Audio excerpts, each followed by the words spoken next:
In continuing the discussion on parents who talk badly about their children, this discussion would not be complete without addressing how they praise other people and other people's children who they don't even know. Hi, my name is Dr. Natalie Jones. I'm a licensed therapist. As this commenter says, it's always parents who talk badly about their own children and they turn around and praise other children that they barely even know. And this is something that is very true. It is also a classic symptom of narcissism. One of the things that they will do is they seek external validation from other strangers, outside people, in order to maintain the facade of being a good guy, a good woman, in order to be put on a pedestal by people outside of the family.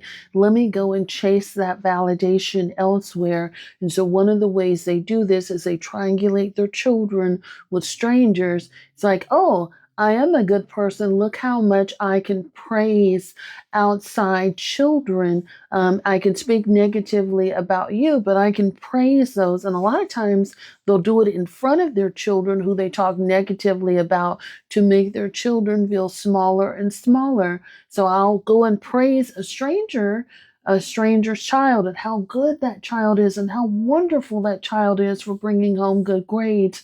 And it may even go beyond praise into extending gifts, giving money, paying for things, contributing financially to another person's household and things like that, whereas you may have been deprived of not only, being talked well about, but you may be deprived of the things that you need. And so they'll basically dangle it in front of you, and by showing how much they can contribute and spoil another person's child, all the while depriving you of the essentials and things that you need.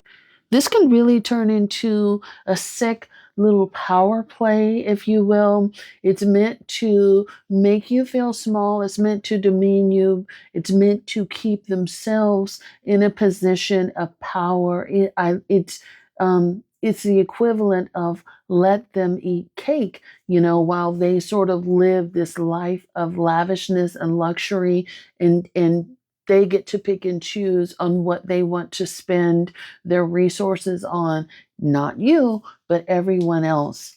And honestly, the person that they pick over you, really, they don't even really need to be doing anything outstanding. It's just really meant to be something to show you that, hey, this is what I think of you, and this is how I'm going to devalue you while I'm giving this other person resources and things like that.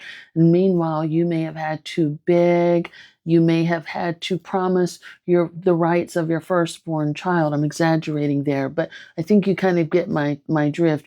You may have had to do all these things only for the smallest menial amounts of support, and even then it's not likely, but it's really done as a way to degrade and humiliate you, by pedestalizing people that they don't even know. These people will go to bat and say, oh, your mom so and so or dad so and so is such a great person. Meanwhile, you don't even know the half of what we've had to deal with behind closed doors. A good example of this was, Faye Dunaway in the movie Mommy Dearest, where Christina, the story was told through the foster daughter who, um, in the movie, Joan Crawford's character was seen as very charitable, very hospitable to all of these people, to her fans and anybody who asked. But, at home, her daughter painted a different portrait of how she and her brother were treated. And so a lot of people said that they did not believe her daughter, and the movie was seen as very controversial, and she was seen as a liar because Joan Crawford's character was so hospitable, so kind and generous to everyone else. Meanwhile, they were dealing with someone else at home. You know, you may have developed a relationship with your abusive parent where you're actually afraid of that parent, but outside of the home, your parent is basically known as, you know, Miss or Saint Nicholas. You know, again, you never know about these things, but this is something that happens a lot when you have a parent that's narcissistic, that's very abusive. So thank you so much for this commenter for putting that. Definitely like, share, and follow. Subscribe to my newsletter that's linked in the bio if you want to get weekly newsletters from me. Thank you so much. You guys take care.